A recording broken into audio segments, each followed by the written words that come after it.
years ago.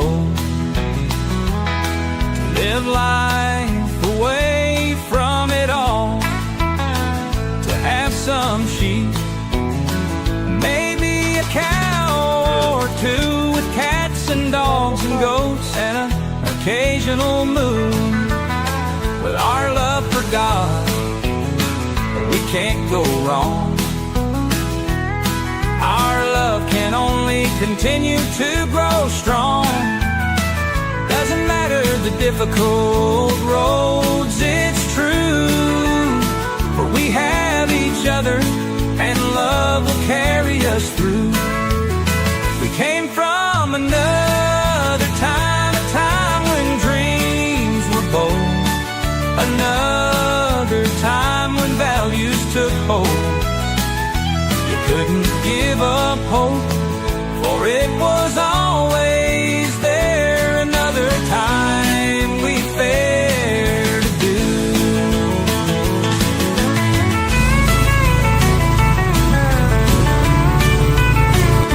Say hi. Hi. Wait.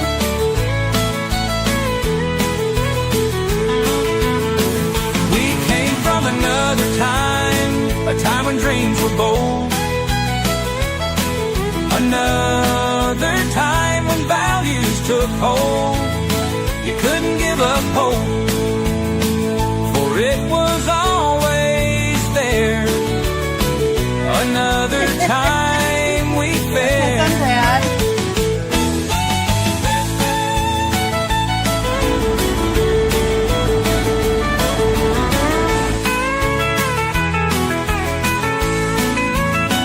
Came from another time, a time when dreams were bold, another time when values took hold. You couldn't give up hope, for it was always there. Another time we fared. Put the pod in the tent with me in the ditch. And the feed.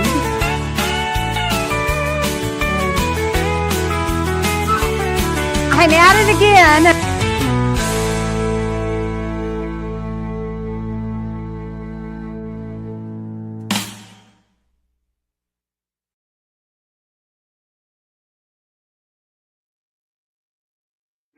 Welcome in, everybody. Welcome in.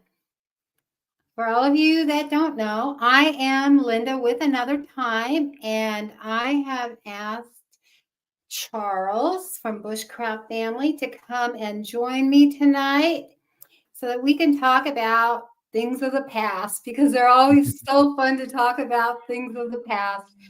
I don't know about you folks out there, but my past, was years and years and years and years ago. And so, I truly grew up in another time, and many of us did. And so I just find it really fascinating to introduce people so that you get to know about what it was like growing up in another time for that particular person. But first, I'd like to introduce Charles and let him say hi to the people in the chat. Hello. Hi, Charles. I might make everybody depressed, but No. that's in my childhood. Well, let's run through these chats and see who's all here first real quick. And I just want to welcome everybody here. Thank you, Grace, for coming in. New York City, I believe that is. Jan, thank you, Jan, from Simply Jan Homestead. Mary Freeland, welcome in. Dana B, Bubble Bibble. I know a lot of these are your viewers, and I welcome you all in. Karen, I'm thankful you're here, Karen. Welcome in. Dana, Bonnie's, welcome in. Hi, Jennifer Ocean Homestead. Welcome in. And then we have Tammy from Mountain Grandma and Heather from Milk and Honey Heritage Farms. Tina, Ladybug, welcome. And let me see. Penny, hi Penny, how are you? Welcome in. And am I missing anybody? Did I get everybody? Let's see here. Oh, it's the Marshmallow Man and Chris Platt. Welcome in. Oh, Lewis. I love that name. It's the Marshmallow Man. Yeah. Robin, welcome in. And she just had a live. And if you haven't caught her live, please check her out on Wednesday nights. Also, she's part of the Wednesday night lineup. She's at 7 o'clock Central Time. So check her channel out as well. And did I see, was it Robin that I saw, or did I see? And I don't know if I missed somebody here. Sharon, welcome in. And I think that's it. And I just want to say, if you haven't subscribed to either my channel or to Charles's channel, please go over and subscribe. And make sure you hit the thumbs up button and leave a comment below. And by all means, if any of you want to become members of either one of our channels, please do so. We would love to have more members. And I'm going to be giving a giveaway for the first 20 members. They're going to get an opportunity to win a decent sized gift card. So I'm just going to tell you that ahead of time. I'm going to be doing that probably in sometime in April. And I'll let you know. But it's only going to be for members only. For those that become members. And yeah. So I just want to welcome you in. Thank you. And you'll get an opportunity if you become a member to win it's going to probably be like, I'm just going to throw it out there, $100 gift card. Okay. Oh, wow. Yeah. For members only. So I'm not trying to bribe you. But hey, I'm on YouTube, and when we're on YouTube, yeah, every little bit helps, and it helps. Yeah, Grace. So if you haven't subscribed, go over and subscribe to me, subscribe to Charles, and I'd love to see Charles get some memberships tonight. That would be so awesome. Yeah, I got to give a member giveaway Friday. Do you really? Yeah. He's got a member giveaway Friday. Yeah, that's 50 packs of seeds, Jennifer. Yes, it is. That's 50 packs of seeds. Anyway, so yeah, I just wanted to share that with y'all. So I thank you all for coming, and let's go ahead and get started. I am so excited to have, and hi, Pat. If I miss somebody, we'll try to catch up again in a few minutes after we give Charles an opportunity to talk, because I'm doing all the talking. And it's already 10 minutes in almost. So let's go ahead and start with Charles. Why don't you tell us a little bit about yourself and how your channel came about to start with? Oh, well, I've been with YouTube since the beginning. Mainly I started with gaming, which I still have a gaming channel, but well,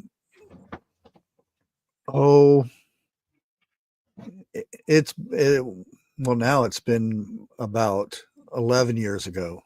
I started Bushcraft Family, and it was just me and my kids doing stuff.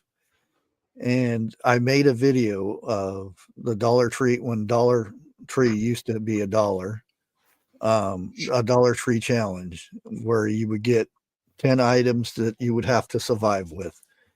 And I got like 40,000 views in a few days.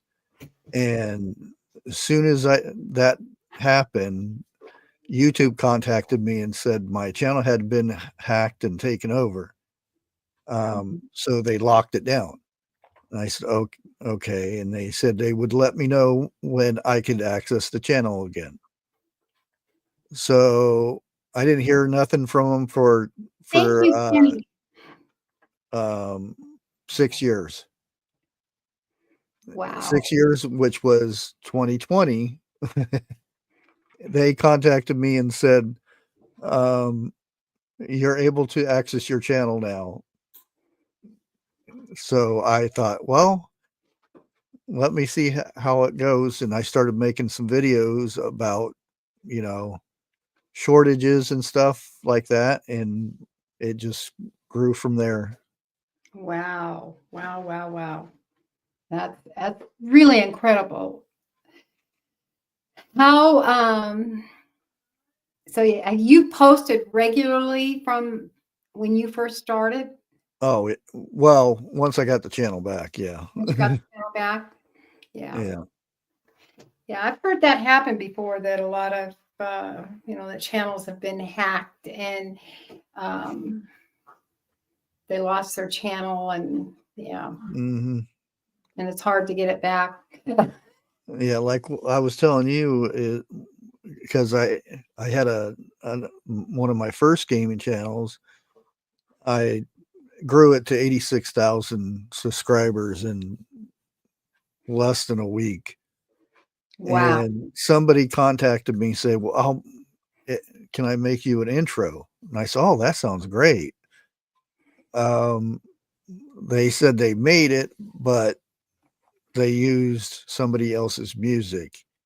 And back then there was no strikes. You Yeah. didn't get a strike. You didn't get a warning. You just got deleted. And they took my channel. And then I made another channel, but by then the game that I was playing just kind of crumbled. Wow. But I still I ended up getting that channel monetized too, but since then I kind of let it go away, and it's demonetized now. Oh, wow. Yeah. Wow. Yeah, that's was there let me ask you this. When YouTube started, what year was that? 2000. Well, actually, it started 2006, but I was a beta tester in 2005. Oh, It was closer to 2004, but back then there was nobody else had access. We could just upload. I remember back then it would take 2.5 days to um, upload a video back then. Hi Wildlife. Wow.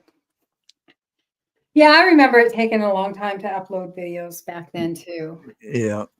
I mean, sometimes I just have to drive around and hope that somebody had faster internet. Yeah, we've came a long way since the way it used to be. So I was one of those early starters like Charles too, and then I Yeah. post for several years. But yeah, yeah. Yeah, I So remember dial up. You'd be on the internet playing a game or something, and somebody pick up the phone and disconnect you. Uh, I remember those days too. And it took so long you punch in a page and it'd take forever to get to that page. Yeah, yeah. it was fun.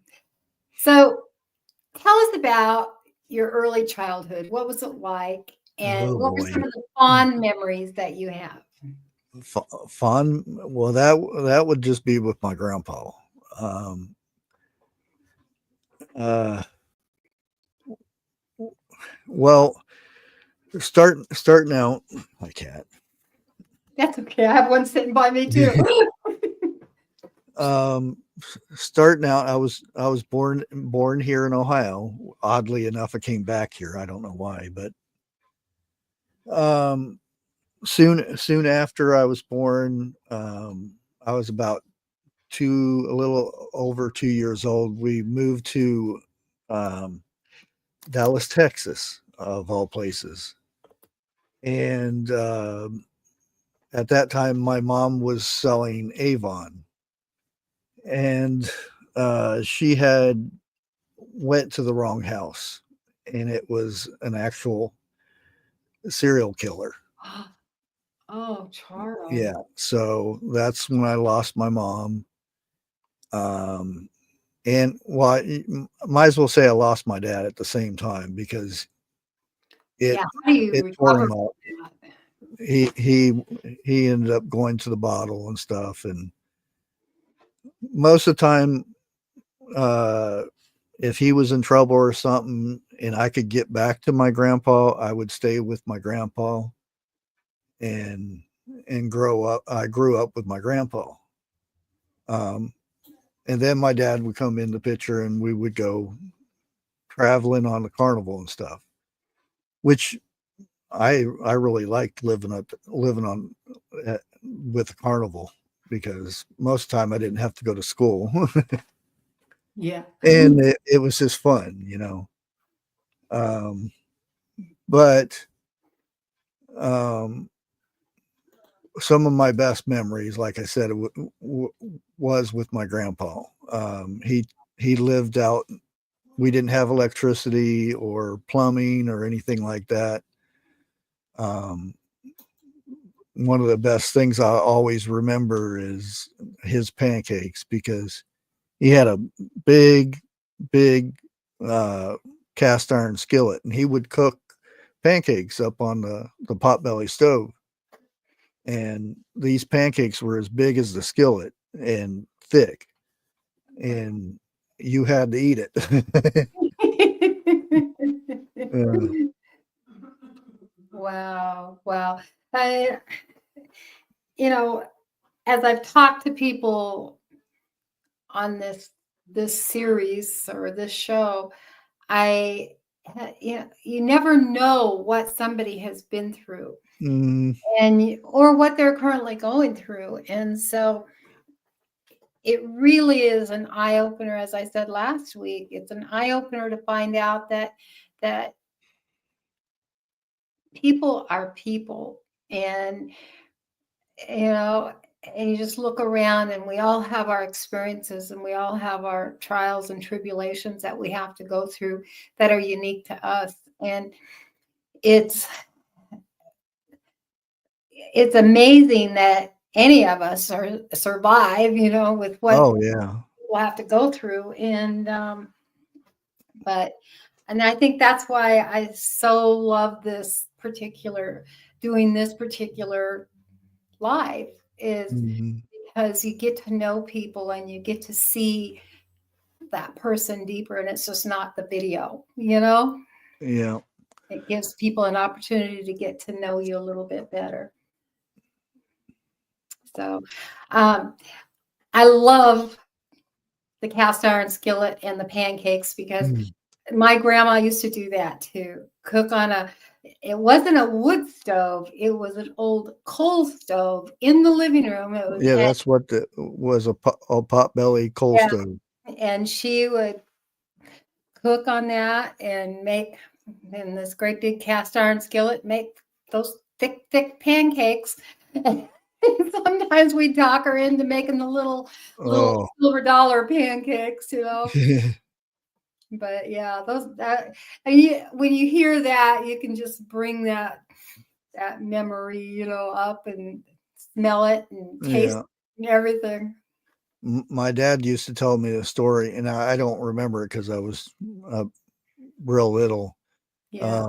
Once my uh, grandpa took me and went to the local bar, because Yeah. he's an old coal miner, and in that area, that was the only thing there was to do, was go to the bar. And he went to the bar and set me up on top of the bar and says, "Me and my grandson here is going to take the whole lot of you on." And he actually took everybody in the bar on, and he was the Wow. last one standing too, because he was a whole coal miner. And he he has story. I bet today I could go down in those old coal mining towns and ask them if they know who Mutt is. That's what his nickname was. Mutt. Yeah, everybody knew him because he was the only survivor of Ohio's worst coal mine disaster. Wow. Wow. And the only reason is because he had 106 temperature and he went to lay down because he lived right next to the coal mine. And he went to go lay down and the mine blew up. And his two brothers were in there, which one of them I'm named after, Charles. And he went in there and tried to find survivors and had to drag, I think it was 86 people out of the mine. And yeah, and that's not what he was famous for. He was famous for picking up a tractor that fell over on a farmer. Oh, wow. One of the old big tractors. Yeah, he which was our neighbor, which back then a neighbor was 2.5 miles away. And he went out there and picked the tractor up and they pulled the guy out, and that's what he was famous for. Wow. Wow. Quite the man, huh? Yeah. So you said you had a lot of memories with your grandpa. Yeah. What were some of those memories? Tell us some of the stories that you do with your grandpa. Most of the time is me getting in trouble. I remember one time, I don't know what it was I got in trouble with, but his punishment, and this was the lenient punishment, was to get a bean from the cupboard and push it across the floor with your nose. With your nose.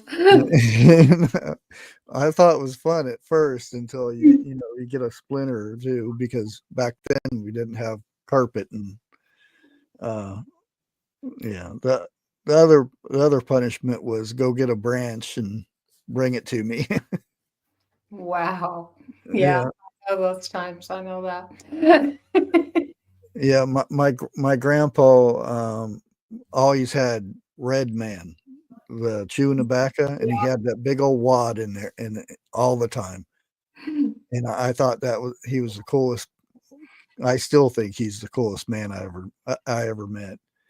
And so I decided to save my money up and go get a can of Copenhagen because I wanted to be like him. But I didn't realize that you stuck the tobacco in your lip and you didn't swallow it. I ate Oh no.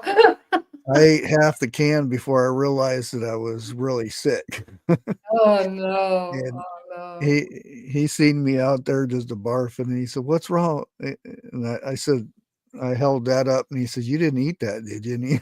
And I said, "Yeah." And he said, "Well, you won't have any worms for a while."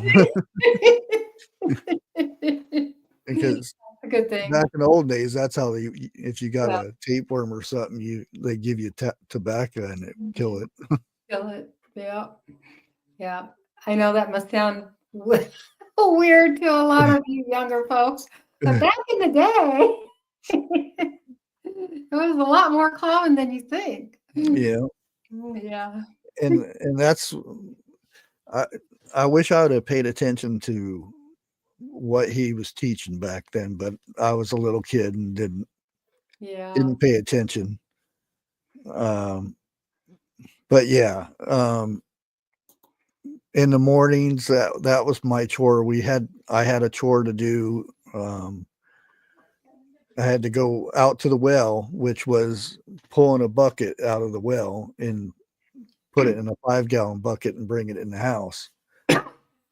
And that's the water we would use for the day, unless it was bath day. And bath day was the old metal tubs You pour a little bit of about half with water, and then boil some water on the potbelly stove, and you'd be out right on the front porch and taking a bath, no matter if company came over or not. Yeah. But that wasn't my grandma's. Not at my mom's, but my grandma's. It was, yeah. Yeah, those were the days. So where did your interest in your bushcraft name come from? Basically my grandpa. Before the name bushcraft thing came, the name got popular because of people living out in the woods and stuff. Mm-hmm. I learned all that stuff from my grandpa, because we lived out in the woods, in a shack, or what they call them shanties down there. Yeah. We had a well where we had to, and there was no electricity to pump it into the house or anything. No electricity. We used coal lanterns and stuff. Potbelly stove for a coal stove for heat, and that was it. Lived in one room. There was no multiple rooms or anything. It was one room. But when I first went to school, I didn't know what a bathroom was. I went in an outhouse. Yeah. And I told the teacher that I had to go to the bathroom. She said, okay. And she looks out the window, and I'm walking back and forth because I'm looking for the outhouse. And she comes out there, and what are you doing outside? And I'm sitting up looking for the outhouse. We don't have an outhouse. I said, where am I going to go to the bathroom? She showed me the bathroom, and I was like, ooh. Yeah. Jennifer's Ocean Home says people pay good money to live in a one room. Yeah, they do. They really do. They do. Yeah. It's so different today. What people, I see these tiny houses, and I'm sure you remember. There used to be these little tiny houses built all the time. I mean, they were always there, and you'd walk in them, and they'd just be a little living room, kitchen, and a bedroom, and no bathroom, because the bathroom would usually be an outhouse. I mean, and they were just tiny little things, and so it's nothing new. Yeah.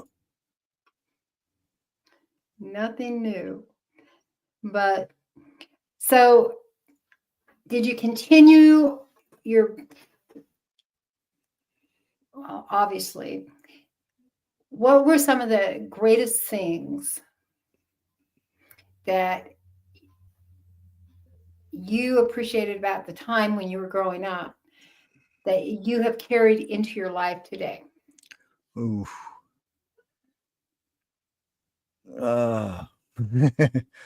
Well, some may think this was a sad part of my life and stuff, other than,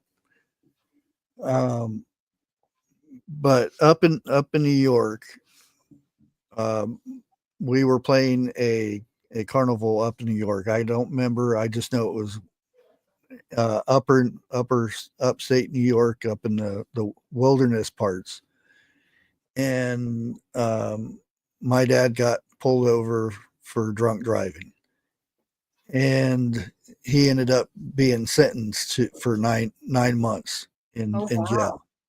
So they were going to take me. So I ran off. I said no, because that wasn't the first time that I was put in a foster home or a juvenile for not having a parent. And I didn't want to do that. And I just I told my dad I'll be back in 9 months. Because my first thought was I was going to hitchhike to my grandpa's, because I had done that before. And how old were you again? 10. Oh my God. Oh my gosh. I think of my grandson. I'm like, oh no. So I had started, and I didn't realize that we were in the middle of nowhere, and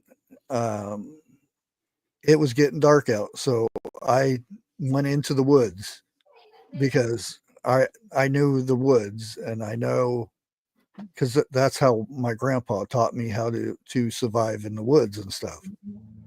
So I went and found a place to sleep for the night. And when I woke up, I decided that that's the area I was going to stay at. And so I stayed in the woods for 9 months until my dad got out of jail. At age 10. Yeah. And believe it or not, I enjoyed it. There were some rough times, because I actually made a little cabin like thing. It was real short, but it was made out of pallets and carpet, because there's always somewhere somebody dumps something, and there, in about 2 miles from the river where I stayed at, people dump stuff all the time. Yeah. And I ended up, I had all kinds of stuff. I had cooking stuff and all kinds of, I made a um, makeshift wood stove out of, I think it was like a 10-gallon barrel, or 20-gallon barrel, whatever it was, and a hatchet that I had found, and replaced the handle. I know, Jan. She said, that's awesome, Charles, but you were 10. Yeah. Oh, I mean, I think of the logistics of that. And I mean, were you going into town to see your dad at the jail, or so you know Yeah, getting that out and things like it that? was about 12 miles from where I was staying. About 6 months in, it started getting, it was winter time, and it was hard. And New York is not a nice place in the wintertime. Yeah. I did start working for a farmer that was a few miles away, and they didn't have to hire me or anything, but they knew I was where I was at and everything, and they knew my story and everything, and they tried to get me to stay in their barn and stuff, and I said, no, I got a good place out there. So, and they would give me food and stuff, which helped, because the wintertime, it's not easy getting food. Aren't there bears there and mountain lions and stuff? And wolves? The bear never bothered me. I was sitting there sitting next to the river fishing, and here comes a bear, walks right up next to me, looks at me, and goes across, and about halfway across the river, grabs a fish and looks back at me and walks off. Wow. I was Wow. like, okay. Hmm. Wow. Now, I bet if I would have got up and ran like a crazy person, I would have been a snack. That's crazy. That really is. I just can't even. I know you left a lot of people with their jaw dropped. Yeah. Wide open. So, how you got your food mostly from fishing and Yeah. hunting, And I and already knew how to forage stuff, because my grandpa, I knew what to eat and what not to eat. So like I said, wintertime it was a lot harder, because a lot of part of the river frozen over, and I would have to go to where the ice was melted or didn't freeze. But that was some of the best fish I ever ate too. Wow. Wow. That's incredible. It really is incredible. It's just like, wow. I could just a 10-year-old, a 10-year-old. Oh, I mean, just try to think of a 10-year-old today doing something like that. There's not too many that in the United States that'd ever be able to do that. So your grandpa taught you well, Karen said. Oh yeah, yeah, he did, and there was probably 75% I've probably forgotten that he taught and I didn't pay attention to. But that's how he grew up. They didn't live in the city or anything. He lived in the woods. Yeah. That's his parents. They lived up in the upper, well, it's south from here, but that's where the Appalachian Mountains start coming down, and they lived up in there, and it was a lot harder up there than it was where I grew up. Yeah. Wow. Yeah, he would take me. He'd teach me and stuff, and he would take me up on the hill and say, "This is where you're staying tonight. I'll be back up in the morning." And I'd set me up a place to sleep for the night, and he'd get up there the next day. My dad used to tell me that he didn't really go back home. He stayed up there and looked over you while you were, which I knew that. You probably, yeah. Yeah. Wow. What 'Cause a he was real protective over me. yeah. Yeah. He had got into some squabbles with my dad quite a bit for when my dad wasn't getting in trouble, he would pick me up and we would go to a different state. That's why I've lived in every state except for Hawaii, because it's hard to drive over there. I've been to Alaska, but I haven't lived there. Yeah. Wow, that's pretty incredible. Mm. I say let's take a quick break and check out the chats for a minute and let you compose your thoughts again, because you just had a lot, right? I mean, you have one of the most eventful childhoods. No, It reminds me of a HBO. Well, there was a series on HBO, and I keep having visions of that series as you're talking to me. Parts of it, I don't remember what it was, but yeah, wow, it's pretty incredible. and Okay. that's the difference between now and then too. It really is. It really is. Nowadays, oh man, there'd be Yeah. search parties going out and everything. And Oh, yeah. back then it was, what kid? Yeah. Yeah. And people weren't always too concerned about a child being out too late or something, I mean, it Yeah. just wasn't a big deal. But yeah.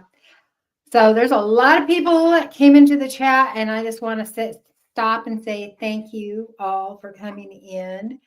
And I see Jim and Joe Carol there. I know you're viewers of Charles here. Gail is here from Gail Southern Living. And there's just a whole lot of people that came in. What Life. And I just want to thank you all. And I really want to thank Penny Ortiz, because she was so kind and gifted 10 memberships. So, that's nice. yes, isn't that nice? I just want to thank you. So we know at least 12 members are going to be part of that giveaway. So, yeah, how exciting is that? Very exciting. Thank you, Penny. Thank you. Thank you. So, do you have any viewers that you need to respond to that you saw? Broke but bountifully blessed. Welcome. That you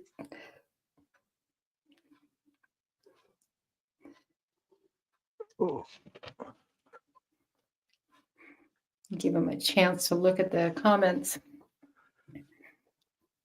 Because talking about the past can be sometimes draining. So sometimes you need a little break from talking about the past. Oh, yeah. Yeah.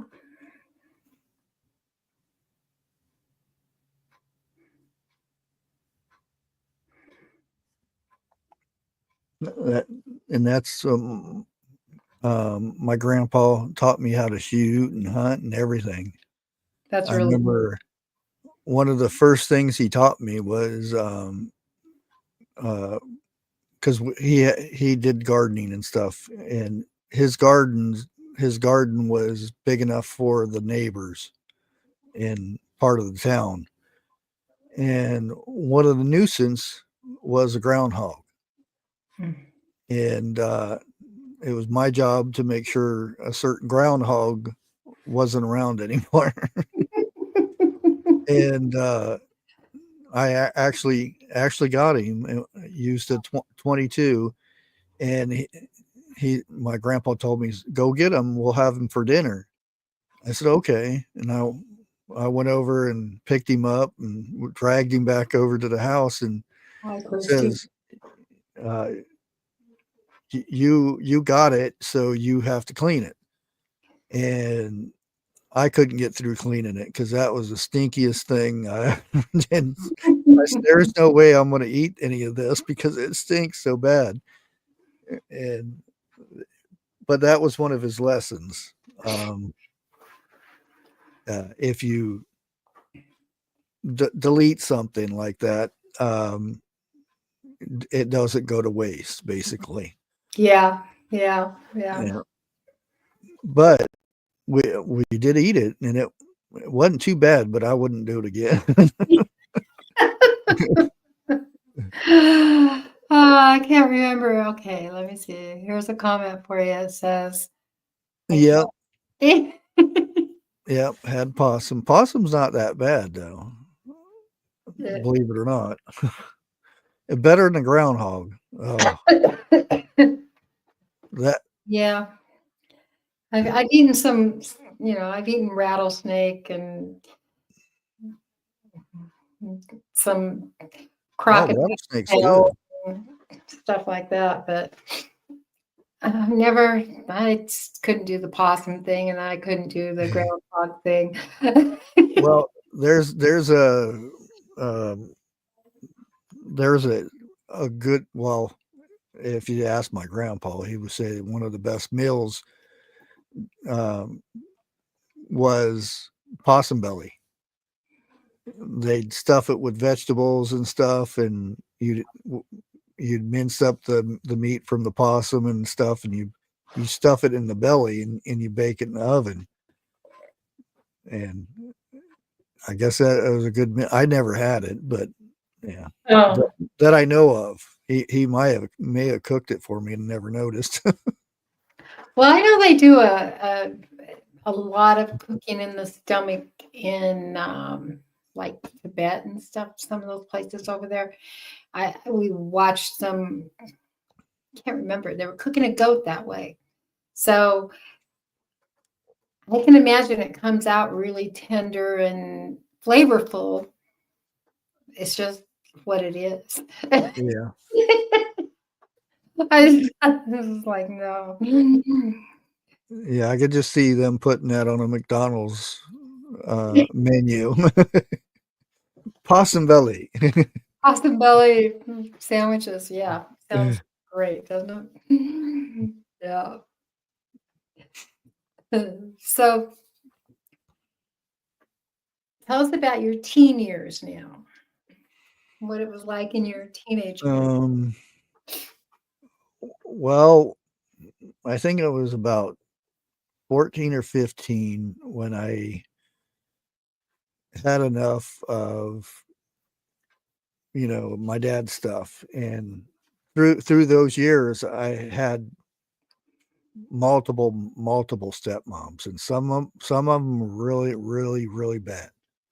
That's why a lot of times I went to the woods, because that was my safe place. Yeah. I didn't have nobody uh, abusing me or anything like that, so it was safer for me to just go to the woods. So I think it was about 14, 15 years old, in Florida, outside of, I don't know if it was Pensacola, outside of Pensacola somewhere. I got a job and told the guy I was 16, and started working construction. And I was a real skinny looking little guy. So my main job was, because the where I worked, they put tanks and stuff for gas stations. They had to install them and stuff, and then I had to go paint all the pipes yellow and stuff like that. And I worked and got a paycheck and everything, and ended up getting my own car and everything. I bet that felt like freedom, didn't it? Oh yeah, yeah. Um, there for a good bit, then I ended up getting pulled over, and they found out that I didn't have a license or anything. Wondering if So my cat just knocked over my light. And he's holding it, trying not to be killed. Oh, Kitty. Hey, yeah, honey. I've had them knock over my Get monitor out. before. She just knocked this over on me. Thank you. Sorry about that. Boy, it's an That's interesting night tonight, isn't it? It's like Charles just has us in suspense with everything, and then my cat nearly does me in. So Yeah, after that, I ended up losing the car because they impounded it, and they were going to I was supposed to go to juvie, because those days, if they didn't have a spot open for orphanage or a group home or something, they would put you in juvie. oh, So I left Florida and I went to, because I heard my uncle was in Phoenix, Arizona. So I headed to Phoenix. Um, there I did find him. I did some work with him, and then I ended up starting my own business, landscaping. And by that time I was 16, so I could actually get a driver's license then. Um, and I started my own landscaping business, which I found out that it was very hard to actually get people to work, because I would be on one side of the road and I'd hire somebody else to do the other side. I ended up mowing all my yards and coming back down the other side to catch up with them. And then I ended up going into roofing and became a roofer. And my um, my uncle asked me if I wanted to go to Las Vegas. He was going to go up there and start working up there, and I said, "Oh, that sounds fun." So we went up to Vegas, and I ended up getting in some trouble and didn't have a gardening. that Um, reminds me of another movie that I saw.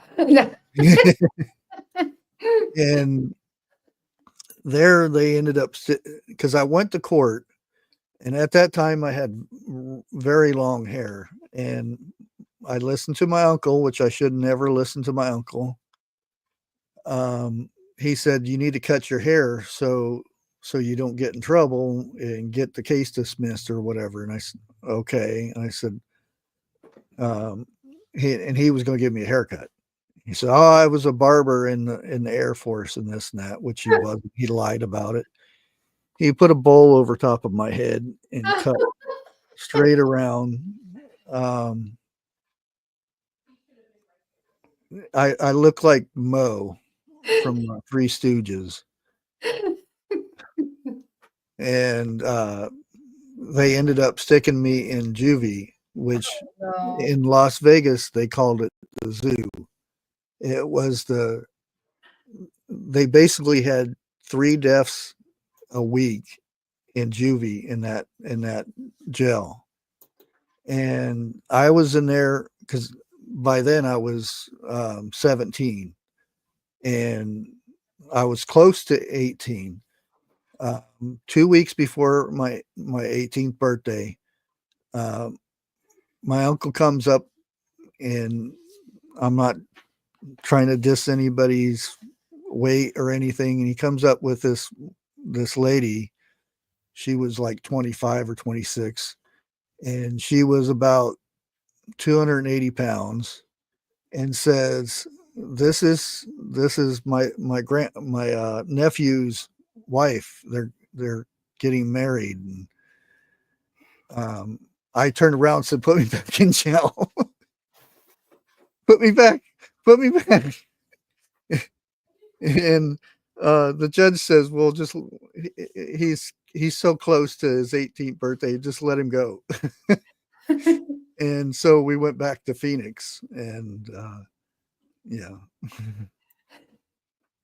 Wow. So what'd you do after you turned 18? 18? Yeah. I went back to roofing in Phoenix, and which that was probably one of my favorite times, which because it was the 80s too. I had a friend down there that worked at the Phoenix Civic Center, and he could get into any concert because he was security, and anytime there was a concert, he'd give me tickets. So I went and seen every rock band, even some that weren't rock bands. I went and seen Salt and Pepper, which you wouldn't. And by then I had long hair again, because that was the time, really long hair, holy jeans, and the whole shebang. And I ended up meeting I got to go backstage and meet bands and stuff. I've met so many bands. Actually got to know some of them pretty good. Belinda Carlisle, I went out with her for about almost a month. Wow. There's a documentary. If you look at the documentary when they show them backstage and stuff, you actually see me in the documentary. Oh wow. There's a couch in backstage in the Civic Center. Well, at that time there was, and I'm sitting there with the band, the Go-Go's, and they pan around and they show the band and me sitting there on the couch. Oh wow. Yeah, really long hair though. Wow, you really led an interesting life, Charles. Oh yeah, that's kind of when I started getting into playing drums, and actually went back to Vegas, and Wow. our band opened up for YNT, which not real big band, but in the 80s that was a big thing. Yeah. Wow.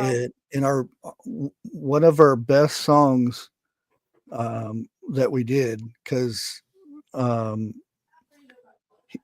the lead singers sound like Led Zeppelin, the lead singer of Led Zeppelin, and he would sing "Stairway to Heaven," Yeah. and that's what we got famous for, was that. And the song I would do was "Romantics," what the drummer. Uh, um, So you're our what I only what I like person, about you song. famous person.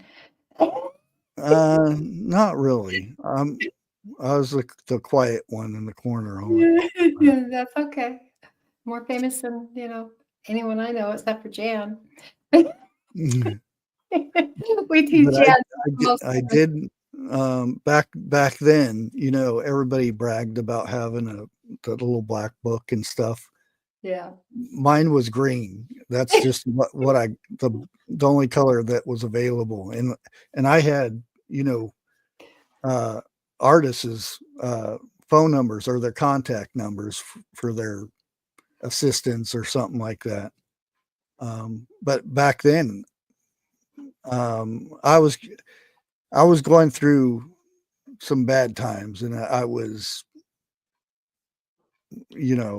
I had really bad anger issues and into drugs and alcohol and the whole shebang. And wasn't until I met my wife that flipped me around. Wives can do that. Yeah. Wives can do that, that's for sure. Yeah. Oh, thank you for coming in, Joe. Carol. Gail said she had an apartment at 18 years old. It was kind of normal though for Yeah. kids to move out 16, 17 and stuff. I can't say anything because I was married at 16. So, I mean, people were back in that time. You were very responsible. You grew up faster. You grew up faster. You were Yeah. very responsible. It was nothing to. It just, yeah. Where did I meet? I actually went back on the road, carnival, and met my wife at the carnival. It's a kind of an embarrassing story because the concession, which carnies call them joints, Yeah. what you work in, it was called Star Dart, where you had to hit two darts and a star. Yeah. And my wife, she was hot, so I got her to come over, and my opening line was, because the monkeys, it was a kind of like a half ape and half bamboo, and you know how they have their butts hanging out for Yeah. a Yeah. bamboo. Or so I told her, you want to you want to play for a piece of butt. And that got her over there, and she played a couple times, didn't win, and then we started talking, and then that was it. Wow. Wow. Love at first dart. Yeah. Love at first dart. Yeah. Yeah. And then she actually, after that was over, she actually came on the road with me for the rest of the season, which, about September is when the carnival kind of dies down. So we went back to her hometown, and I started working at New Philly, Ohio.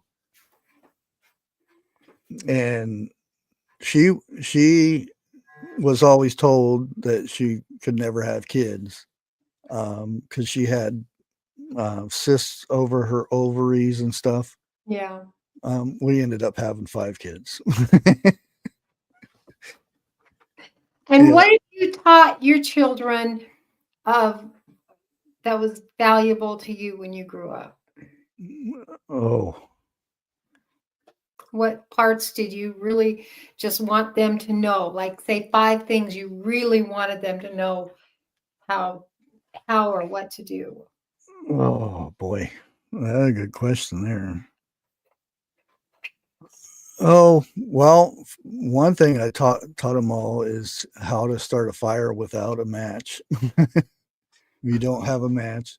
Yeah, Now, that's it's good. not the easiest thing to do with a bow drill or anything like that, but um, hopefully they still remember how to do all that. Um, always treats, no matter what race or anything, with respect.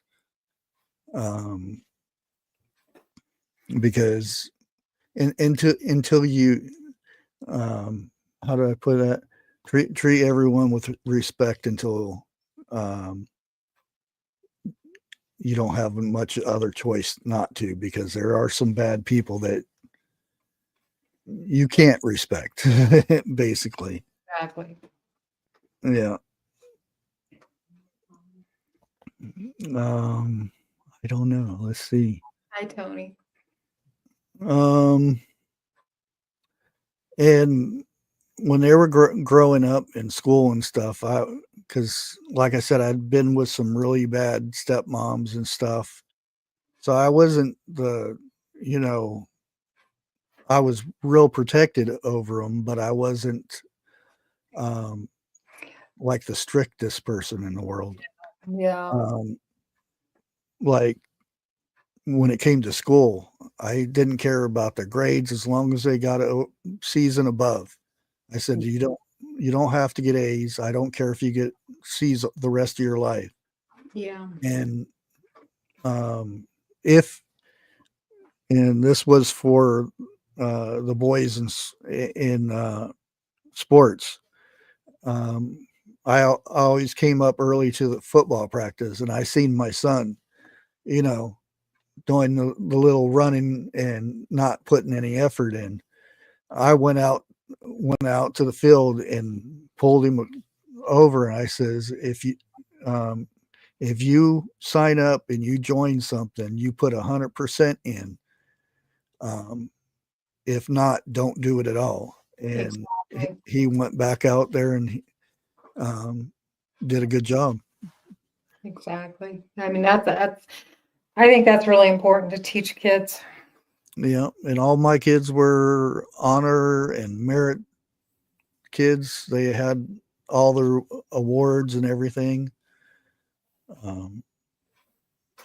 Yeah, my son's still serving in the military, even though he said he was only going to be in there for 4 years. And He stayed, huh? yeah, which that's where I get the gray beard from.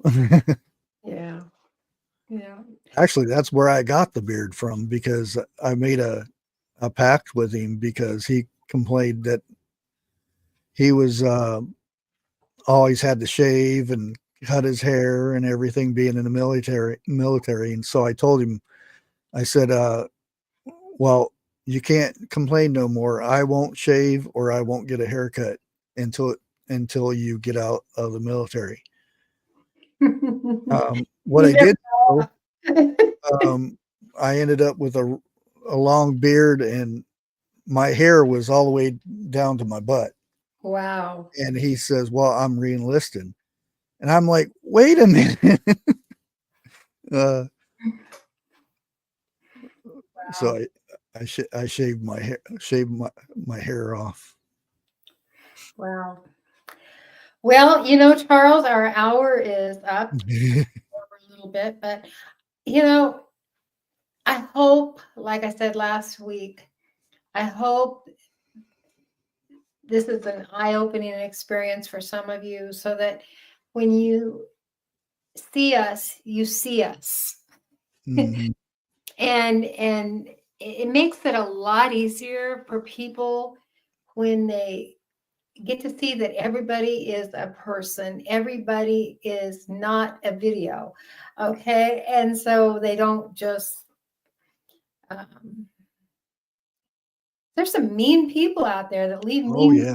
and Yeah. do mean things, and people are people, and everyone deserves to be loved and respected until they don't. Okay. I mean, that's just my opinion until they don't.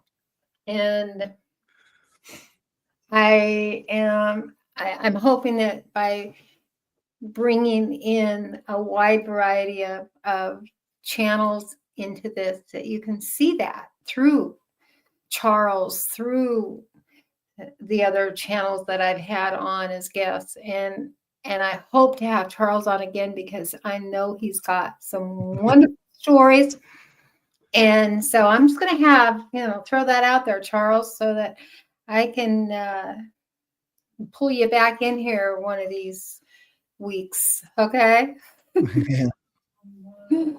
I would love to have you back. And I just am so grateful for you coming. Oh, thank you. I appreciate it. Coming up here and blabbing for a while. Well, it's really neat. I mean, so all of you can see we all share a lot in common. Yeah. We just share a lot in common. So I didn't live in the woods, but I thought about it many times. Oh, there's nothing like it. I mean, Yeah. I don't know nowadays. It'd be rough nowadays because there's so much stuff around. Yeah. Probably where I stayed out in New York, it's probably apartment buildings there now. Probably, I mean, cornfields are now Yeah. full of houses. And so, yeah, I agree, Jan. He has an amazing story, and each and every one of you have an amazing Mhm. story. I know it. Yeah. And My grandma was a gypsy, and she told people their futures and stuff. oh, wow. And she read my future and said I wouldn't live past 30. And I always thought that's when I was going, because she was right most of the time. I mean, all the time she was right. Oh, thank And God she was wrong. I lived like that, but I do know what happened that's when my wife was killed by a drunk driver. She Oh, was 30.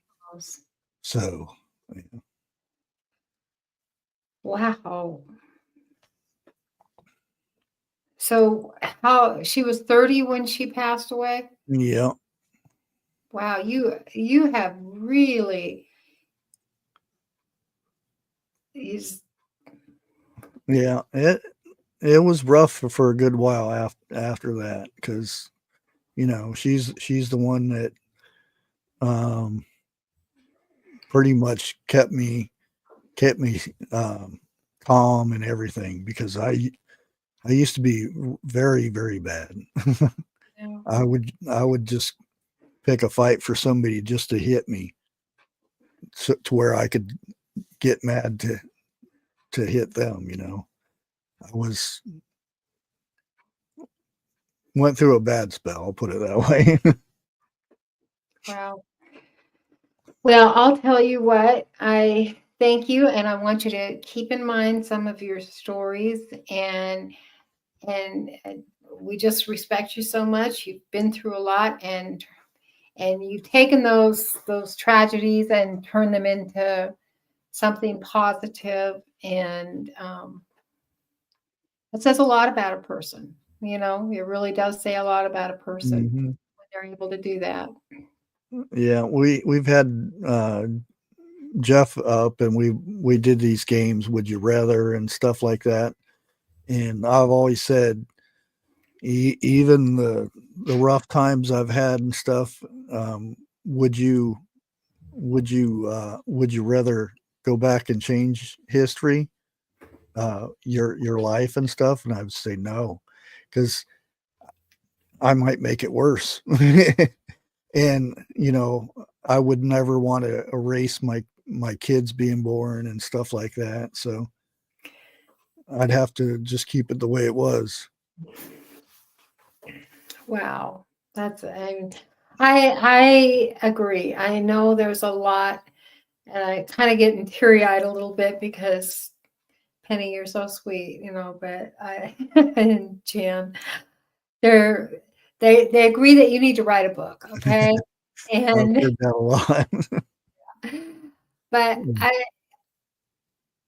I think that there's just, I don't even know what to say. You've touched my heart tonight, and I want to tell you that, and I know you've touched everybody's heart in the chat, but I do want to have you back. And Sure. And so you can be thinking of some of those, you know, stories that just fascinate us all, you know, that should go in a book, and give us the preview to the book, okay? So, hi, Shauna. I just want to welcome everybody in. I mean, you're just awesome people in the chat. Awesome, Oh, yeah. awesome. And I love you all, and I thank you so much again. And I guess we're going to end it here.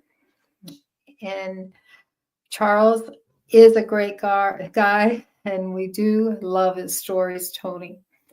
So we're going to have you back. Charles, thank you. I'm going to play my intro song to go out, because I don't want to play my other one because I want Charles not to be monetized. Oh my gosh. I'm just learning so many new things about how YouTube does things. Oh boy. It's every time they're changing stuff around too. Yeah. So anyway, I will go ahead and play this. Thank you again. And thank you, Charles. Thanks for having me out. Annie, thank you. And thank you all the new subscribers. How exciting is that? Remember, you know, and the new members, if you haven't gone, you know, these little memberships, they help out a lot. So just remember that. Oh yeah. So much. And keep that in mind when you're watching Charles or watching any of these. But we thank you. Good night.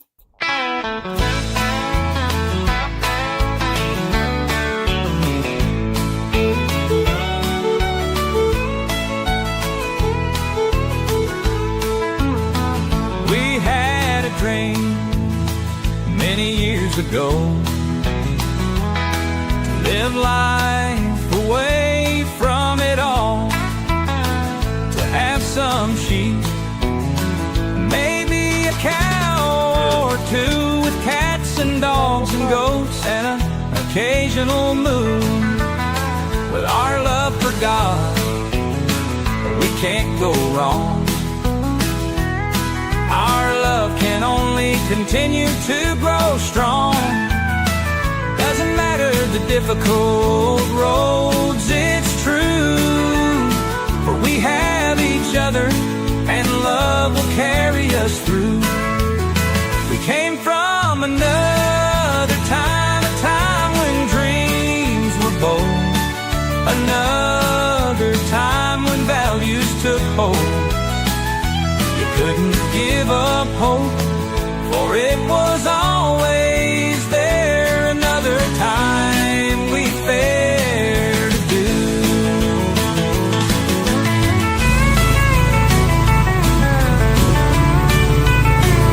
Say hi. Hi. Wait.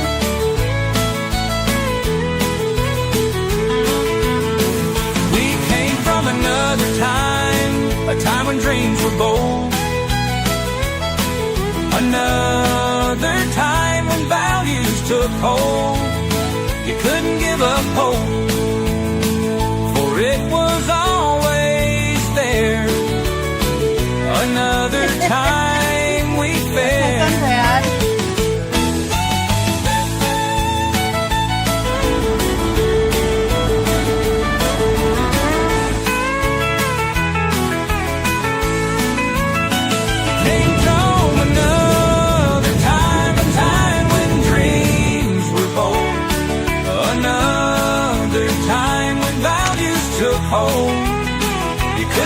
of hope, for it was always there.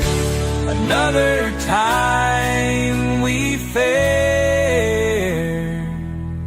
Put the time in the tent with me and the kids. And the feed.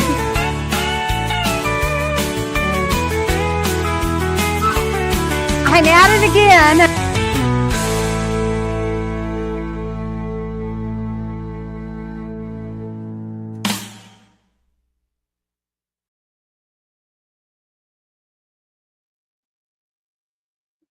I like the cow at the end. You like the cow at the end?